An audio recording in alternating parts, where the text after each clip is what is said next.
Hello and welcome to episode 238 of my podcast all about knitting and crochet and my yarn shop here in Wiesbaden, Germany. I'm Kiko and today is July 8th, 2024.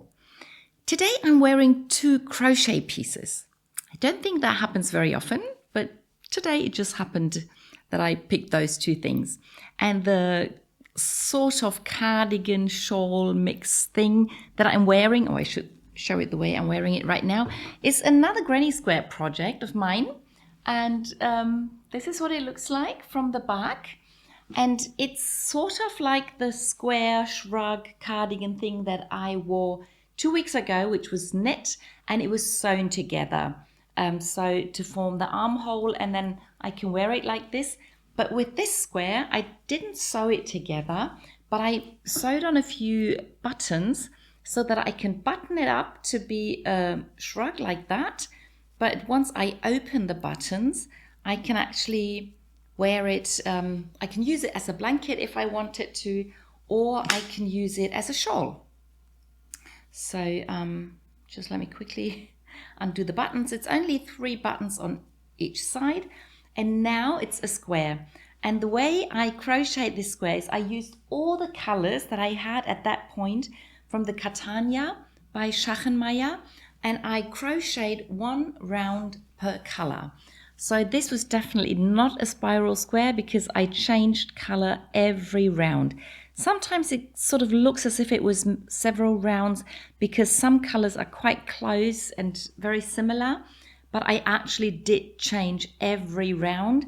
And then for the last 4 rounds, I used the yarn with the sparkle, with the glitter in it. And so now that I've undone the buttons, I can use it. I could wear it like this, like a triangular shawl, or I could fold it in half like this. I could do that with the buttons buttoned up to wear it as a shawl like this, or I can do it in an asymmetric way like this, and then it's not a triangular shawl. It still looks a bit more like a square, but it's a bit more interesting to wear as a shawl. So that's pretty nice. And because this has all the colors in it, I can basically wear it with everything except for things that have too many colors themselves. So I really like to pair this with a single color piece like this pullover. And this pullover is a crochet pullover that I crocheted back when I worked at Wollerödel. That's a yarn shop I used to work for several years. And we crocheted and knit all the shop window display pieces. So I was told what pattern to use, what color to use, but I could choose the size that I wanted to knit or crochet. And because I really liked the color, I wanted to make this for myself. And the last time, I've already worn it twice on the podcast, but I think the first time I didn't have an English episode yet. But the second time I definitely did have an English episode. And I wore it with the seam on the inside. So because with crochet, both sides look the same if you crochet to and fro, not in the round. It doesn't really matter which side is inside or outside. And I crocheted the pieces together. So I didn't sew, I just crocheted them together with single crochet US terms or double crochet British terms. And I think it's okay to have the seam on the outside. And I think I did the edges from this side also. Did I? Oh, I don't remember. It doesn't matter. So sometimes I wear it like this and sometimes like this. And today I wanted to show the visible seams. You can do those visible seams in a contrast color if you really want to. You could do all the edges and the seams in a contrast color. That looks really nice. So with crochet, I think it's you can play around with these things more easily than in knitting. So I just wanted to show what that looks like. And I'm sure some people won't like the visible seams, but that's okay. They can always wear their seams on the inside, and that's okay too. So I'll just fold a little bit of the square, and then It's a bit warmer in my neck, but less warm in the rest of my body because it is fairly warm today. So I don't necessarily need a shawl, but I'll wear it as long as it doesn't get too warm. Okay, so much to what I'm wearing, then on to finished objects. And I have, technically I have 3 finished objects, but from the projects on my Ravelry page, it's 2 objects and I'll show you why.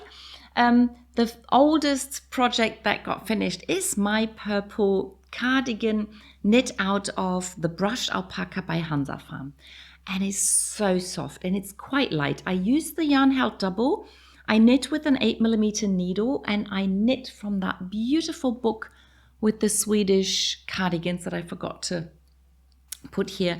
But when I started the cardigan, I showed you the book and it's a very beautiful book. This is a very simple cardigan, so it was easy to knit and I finished it fairly quickly, I think. I knit everything as per pattern except for the arm length. I shortened them so they wouldn't be way too long for me. They're still a little bit too long so that my sister can also wear the cardigan, and I only used very little more than 200 grams. So the cardigan is, I think it's like 206 grams or something like that. So I only used very little of the 5th ball of yarn, but I did need it to finish the second sleeve. And then the next project I want to show you is sort of a new cast on and a finished project all in one, because I started and finished it last week, but I didn't really, I didn't make a project page for this because it's just going to be part of the cardigan. And my friend Heike, who I've mentioned before, she told me that there's a knit along by Sarah Shearer who designs all the gnomes, and it's a knit along to knit gnomes that go with some part of your clothing. It could be your socks or something else. And if you use the same yarn for the gnome and your garment, then you can take part in the knit along. And I'd heard of that knit along before, and I had been thinking that I might look at some leftover yarn and maybe make a gnome to go with something that I already have.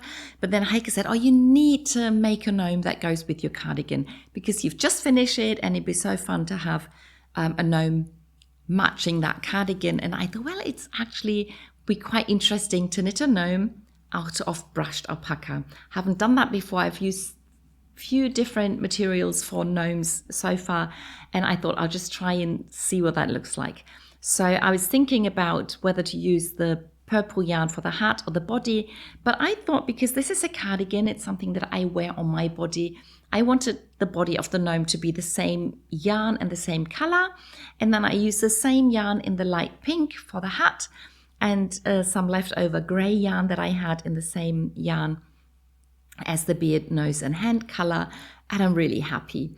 I used the pattern Here We Gnome Again. I think it's the very first gnome pattern that Sarah Shearer ever published, and this is Natasha. She's like the middle size in that pattern, and very simple and quick to knit, so I could whip her up in just 2 days. And now I have a gnome that goes with my cardigan, which I think is really funny. So she'll be on the pattern page for the cardigan. She won't get her own pattern page, which I think is a project page, which is okay. So these are the first 2 finished objects, finished projects, and then the other project that I finished is the baby cardigan, the baby dress. It's the flower t-shirt dress, and I really wanted to get this finished, but I only knit until this point. So I did the flowers on the front and the back, I knit both the sleeves and I knit the neckline, but then I gave it to my sister and she just knit the whole dress within a few days. I think I gave it to her on Tuesday and she had it finished by Friday, I think. And I washed it on Saturday and it's dry now and it's all ready to be given to the new owner. That is to her parents. And that's the plan for this week. I really want to give them this dress so she can wear it now that the weather is getting better. I want her to have a nice dress. I think it got really long. I didn't check with my sister while she was knitting it. She just knit until the increases and decreases met. We used all of 2 of the 50-gram 50-gram balls of yarn, and I used a little bit of a third one. If you did like 2 rounds less in the bottom, you can manage to knit this with 100 grams of yarn, and I think it would be okay to be a bit shorter. I think this is a fairly long dress for the little baby, but as she's not walking or crawling yet, I think it should be okay. If she's just lying around anyway, she can wear a long dress and it should be fine. Yeah, really happy with how this came out. I'm pretty sure I'll be reknitting this pattern again and again.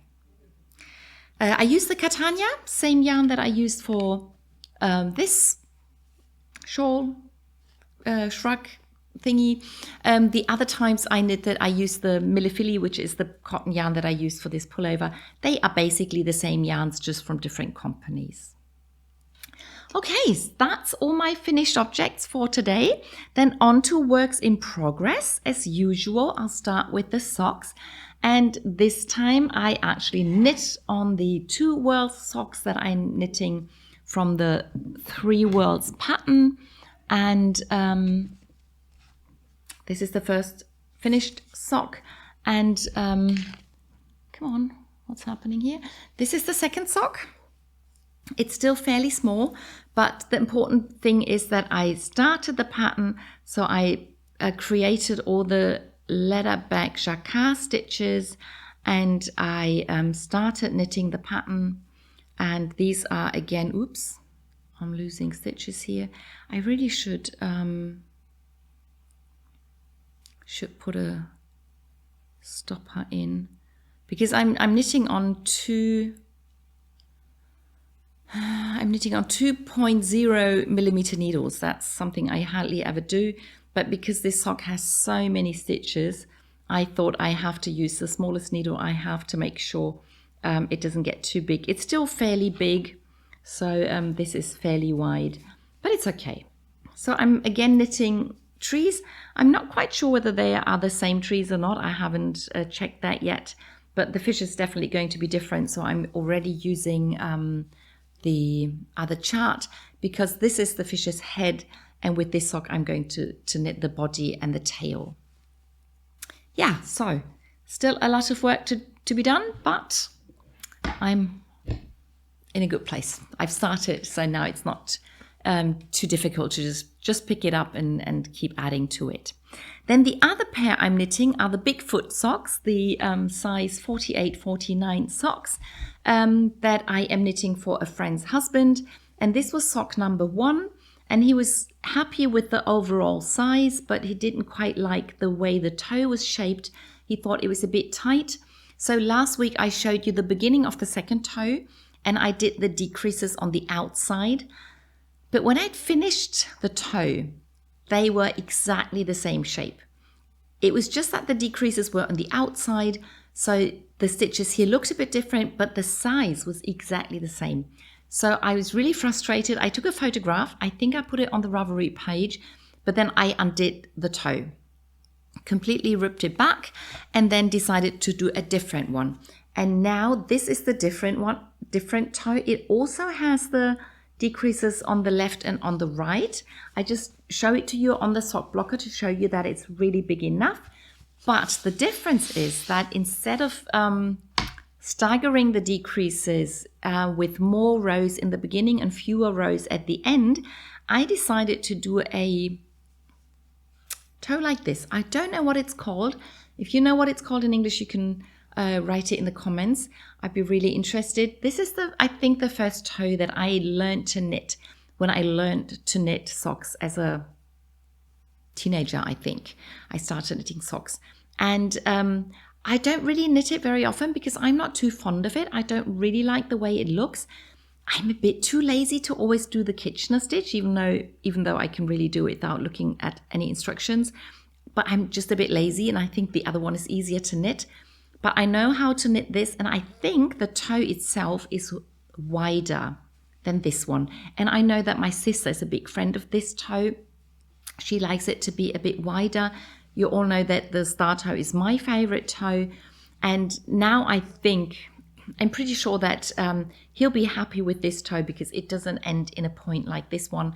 So the plan for this week is to undo this toe, which means I will have knit both toes twice, and then repeat this toe on this sock, and then next week, I'm pretty confident this is going to be my finished object. So 2 very big socks.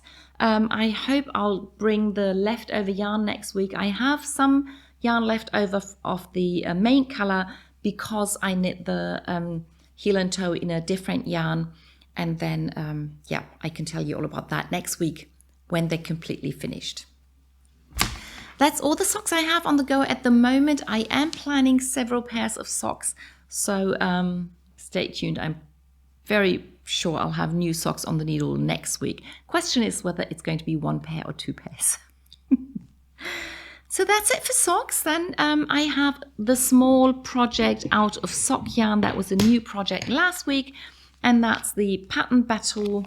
We are knitting this color at the moment, so everybody taking part in the pattern battle uses this color. And I chose to knit the Slippery Cowl by Telly Bean Knits.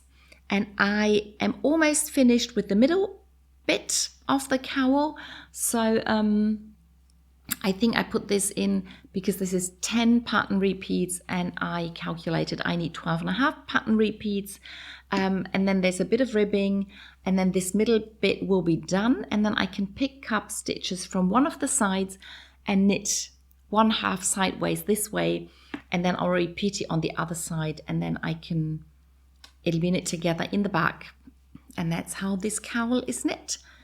Yeah, quite interesting. I could have been further on. I probably could have finished it by now, but I actually ripped back a bit, even though I don't like ripping back.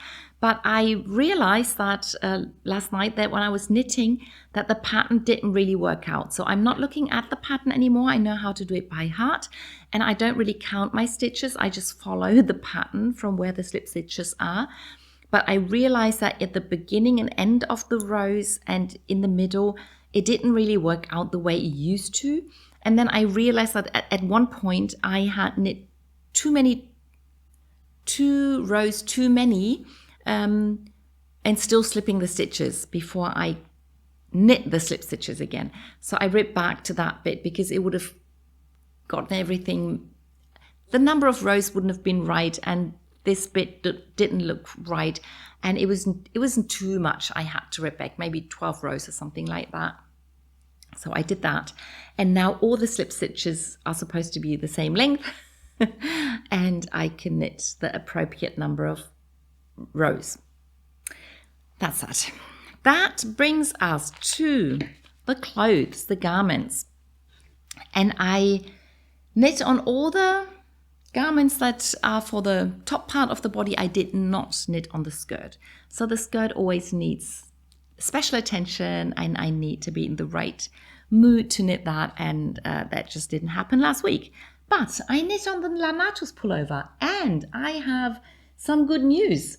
I found my needle. So I put the short Chao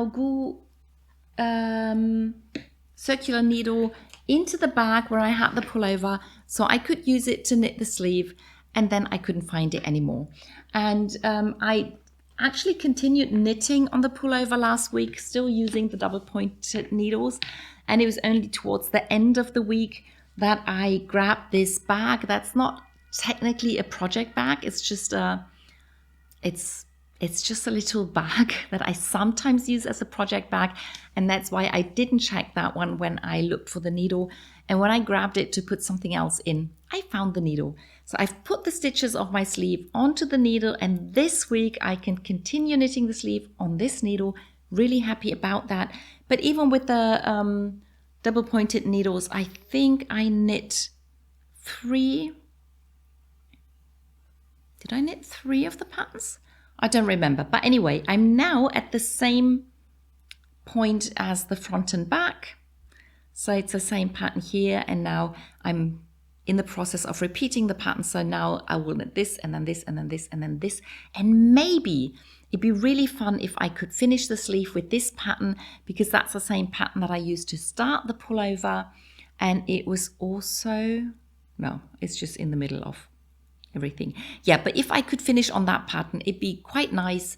But I don't know yet. I'll have to try it on and see if the sleeve has the right length at that point. I'll keep you posted. Still love it so much. And I can't wait to now continue the sleeve with this needle. It'll make things a lot easier. So that's the Lanatus pullover. Then the Mamaki dress, I knit on that. I added a few rounds. Oops, see Daisy, don't fall down. And I actually kept the plastic thingy in that I used to try it on. So I did try it on. I'm still happy with it. I will keep the increases at the slow pace that I'm doing at the moment because it's really quite wide. Yeah, and I don't want to do too many increases so that it doesn't get too wide and short. I want it a little less wide and then a bit longer. That's the plan. So that's that. And then what's the next? Oh, now my new cast on. I did a new cast on this week. Last week, I'm getting confused. I think I'll have to change this a bit because it's a bit uncomfortable the way it was. And I kept pulling on it. So maybe it'll be a bit easier this way. Now, I started a new pullover. So I have several pullovers and cardigans lined up that I really, really want to knit straight away. But I decided to go for this one. And I forgot to bring the blue alpaca. So Hansa Farm makes these tiny little alpaca toys that you can buy. And all the money that they get for these toys, they donate towards a children's home in Peru, and I really like that. And when I asked if they didn't want to make blue alpacas as well, at first they said no, but they still made 2 for me and sent them to me. And then later on they decided to make them available for everyone, which I think is really nice. But when they sent me the 2 blue alpacas, they packaged them with some yarn. So to keep them safe, they just put a packet of 6 balls of yarn with the alpacas, and that was the yarn that they sent, and I didn't have to pay for it. So this was a present from Hansa Farm to me, and ever since I got the yarn, I knew I wanted to make a pullover out of it, but for the longest time I just didn't know which pullover. But then 1 or 2 years ago I knit the Wiener Hop pullover by Nicolor, and it's called my llama pullover because I used a very thick llama yarn. And llamas and alpacas are closely related. I don't know exactly how, but I know they're related. So I did this very warm and heavy winter jumper out of the dark blue of the that looks like the deep ocean color by Hansa Farm, plus some white stripes. And when I knit that pattern, I knew I wanted to knit it again in a different yarn weight because the Wiener Hop is one of the maximum freedom patterns by Nicolor, which means you can use any yarn, any needle. You don't have to knit a gauge swatch. You can just start knitting, and then you have to measure what you knit, and you have to measure yourself, and you have to do a little calculation, which is not difficult. It's all explained in the pattern, and then you can knit a pullover. And I really enjoyed it the first time round with a thick yarn, and I did want to do it again in the thin yarn. And this is the fingering weight alpaca yarn by Hansa Farm. So it has 200 meters for 50 grams. And I started my Wiener Hop thin pullover. So you start with 6 stitches, you do what the pattern tells you to do. And then at some point you add lots and lots of stitch markers. Those were given to me by a friend who got them from Stephen and Penelope's, which is very interesting. But especially with so many stitch markers, it's quite nice to have the small ones. Otherwise, I do enjoy the bigger ones. And with the Wiener Hop pullover, it's mainly knit in stockinette stitch with a bit of something happening every now and then. But I've decided, and the Wiener Hop, it sort of has stripes of 8 or 10 rows or rounds in stockinette stitch with, as I said, a bit of something happening in between. And that's what I did for the first one. But for this one, I decided I wanted to do one of the stripes is going to be the stockinette stitch, and then the next stripe will be a different pattern. And then I'll do stockinette again, and then a different pattern again. And the different pattern is probably going to change all the time. Or maybe I'll repeat something, I don't know yet. So this is the beginning of my pullover. This is going to be the back of the pullover, and at some point when this is big enough, I'll be casting on more stitches for the front, and then I'll have a lower neckline on the front than in the back, and then the ribbing, if you want to have one, will be added later. And yeah, so this is how this works. And as for the patterns that I'm going to put in every other stripe, I want to put only patterns that use knit and purl stitches. No increases or decreases, no yarn overs, no cables, just knits and purls. And to choose the patterns, I'm going to use this book. It's called Mustersammlung by Bernd Kessler. It's it's a collection of patterns, and it's only knit and purl patterns. So it's a very interesting book. I think a lot of the patterns aren't really new. You've probably seen them before, but I don't think that you have a collection with only knit and purl patterns in a way this book is put up. So here are some of the patterns, and I'm not quite sure whether that's the same picture or not. I didn't check. But then the book just gives you all the different knit and purl patterns, and the book is constructed in a way that the patterns are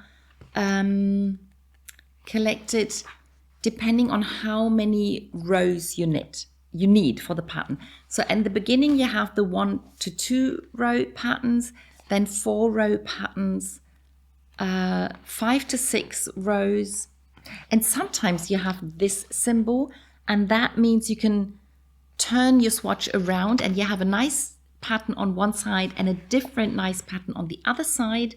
And then there's also you then have 8 row patterns, 10 row patterns, and sometimes you have this symbol. I don't want to open it up completely because then you can just see the how to knit the pattern. But with this symbol, you can stretch your swatch, and then it's a different pattern whether it's stretched or whether it's loose, and you can do that horizontally or vertically. So some patterns come together like this, some come together like this. Is very interesting. Then you have the 12 row patterns. Again, you have something that's different on the front and on the back. You have that symbol. And then you have 14 to 18 row patterns and even 20 row patterns, which are fairly big but very interesting. So these just, oh no, there's also a bit of pattern. Well, anyway, they're not really difficult anyway. And then in the end, you have several projects that you can knit with some of the patterns, or some projects use several of the patterns. So that's very interesting as well. And the nice thing is that all the patterns are really easy to knit, because all you do is knit and purl, and all you have to do is count. And I think if you have a 12 stitch repeat, then probably the largest number you have to count to is 11. If it's 11 to 1, knit 11 per 1, or the other way around. And most of the other patterns you only count to like 3 or 4 or 5 or 6 or something. So I think it's a very interesting book, and I at first I thought I might knit one of the patterns in the book. But even though they are nice, I wanted to do something a bit more interesting, and I wanted to show a few more of the patterns. So I thought the Wiener Hop and the patterns in that book are a perfect combination. And as the pullover grows, I can show you several patterns from the book in my pullover. So that's the plan. That's my new cast on. I'm really excited, and I've been waiting to knit this pullover for a really long time. So what else have we got? We have the 2 shawl knit-alongs that I am knitting, and I finally continued knitting on the Abloom Mystery Knit-Along by Susanna Icy. I'm pretty sure everybody who knit this is already finished or mostly finished and knows what it looks like. So it's not a mystery. It's not supposed to be a mystery anymore. I still haven't looked at the finished project. So to me, it's still a bit of a mystery. I'm still working on clue 1, which had most of the knitting. So we had like 2 weeks time. I'm probably knitting something like 2 months now. I don't know. Anyway, I think I'm at the sixth repeat of the pattern. I think I have to do 8. So I still have some knitting to do. The beads are not very obvious, but I still love them a lot. So you can always see them at this point of the pattern. It's a beautiful lace yarn that was dyed by Decke. Unfortunately, they discontinued this this yarn. So yeah, but I still enjoy knitting that. The other knit along is the Goff's Place Mystery Knit Along by Kate Davies. This is still running. I'm pretty sure most of you have already seen clue 2, though we are waiting for clue 3 this week. I'll quickly show clue 1 again, just very briefly. And this is where clue 2 and clue 1 come together. And I've almost finished the stripes. So I have actually finished all the stripes in those 3 colors. And I'm now knitting the dark blue again. And once I finish this round and 3 more, then I'll be knitting the middle in the blue. So that's what I have to do now. There won't be any of the zigzags in the middle, so maybe it'll be a bit quicker, but I do have to use a different needle size, which is interesting. So I'll try and find the proper needle size today. So as soon as I've finished those 3 rounds, I can start on the middle. And even if I'm not completely finished by the time the clue 3 drops, I will try to get as far as possible. And I hope to start clue 3 this week so I can show you the beginning next week. So that's the 2 shawls, and that brings us to the knit-alongs. And we have 1 knit-along and 1 crochet-along running on my channel and in my Ravelry group. One of them is the Mamaki and reversible hat knit-along. I'm knitting the second reversible hat in this knit-along, and I've continued knitting the Beauty yarn by MKal onto the subscription colorway, and it's just slowly growing, but it's such a nice project to have with me at all times. And when I'm concentrating on something else, whether it's an interesting movie or some a very intense conversation or whatever, I can just keep knitting on that. Now that I have knit a bit more of the color 2, I can fold this to the inside, and that gives you an idea what the hat is going to look like. In case you haven't seen a reversible hat like that before. So this is what it's going to look like. I'm going to sew this together.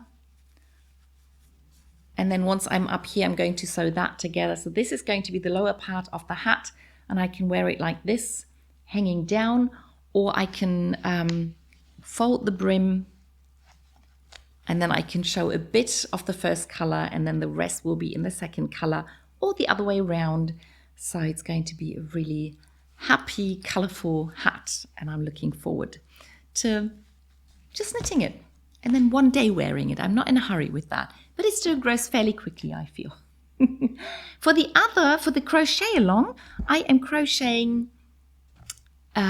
spiral granny squares. So not the same granny squares that I did with this big square, but I changed something in the middle. So I purposely did a mistake in the beginning, and then this is a spiral. This is the second part of the top that I'm crocheting.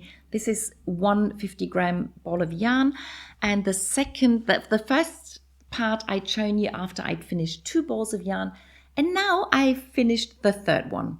And at first I finished the whole ball onto the square, but then I realized it's actually big enough. It's not going to be like boxy size big, but it's a bit bigger than one of the tops that I have, and it's the same size as another one that I have.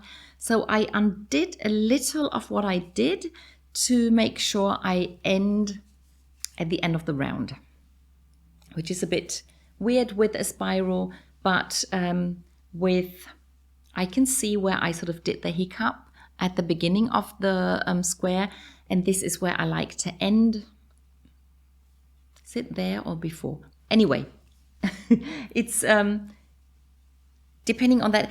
What I did is I actually finished so that every side has the same number of 3 double crochet clusters, and I finished my last round with just 1 double crochet. So now every side has the same number of clusters, and I'm going to make sure that this is going to be the bottom of the top, so that the bit where I didn't put a whole group in is going to be at the lower edge, and it won't be visible. It won't hinder me in crocheting things together.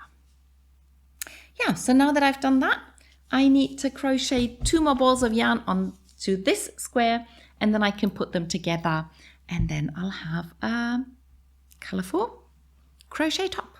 Well, not colourful as in many colours, but in different pink tones. So it's also a crochet pink top like this pullover, but this is a pullover with sleeves, and this is going to be a top without sleeves, and this will be several pink tones. So that's the difference. Anyway, yeah, that was everything I knit and crocheted last week. I hope you enjoyed the video, and I'll see you in the next one. Bye!